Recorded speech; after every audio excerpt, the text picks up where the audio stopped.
یا علیان شیر خدا شاه عرب، الفتی داشته با این دل شب. شب اسرار علی آتا هست، دل شب محرم سر الله هست. شب نفس است مناجات علی، جوشش چشمه عشق ازلی. کلماتی چو دراویزه دود، مسجد توف هنوز اسم توش. رشت تا سینه آفاق شتاب، چشم بیدار علی خفته نیافت. ناشناسیده به تاریکی شب، میبرد شام یتیمان عرب. عشق بازی دهم و توش خطر، خوف در خواب ده پیغمبر. آن دم صبح قیامت تأثیر، حلقه در شد از دامندی. دست از دامن مولا زد، ای علی بگذر از ما نگذر.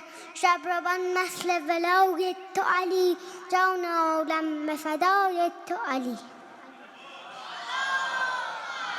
صلی علی محمد و آل محمد. بذار من کنار آقا محمد جواد بشینم، اونجوری خیلی قدم بلند خوب نمیبینم. خیلی خوشحالی تو قدیری؟ نباید بگی پشت میکروفون. آره. چند روز باشه قدیر خیلی خوشحال تری. میخوای یه ماه جشن بگیریم؟ هر روز میای برای ما شعر بخونی؟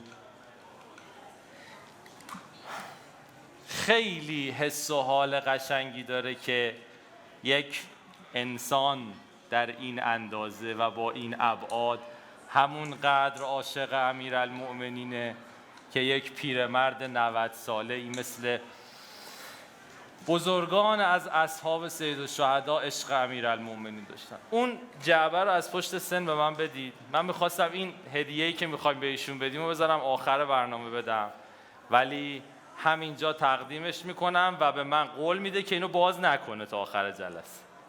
بفرمایید، عید شما مبارک. بفرمایید. خیلی خوب، بریم سراغ مسابقه.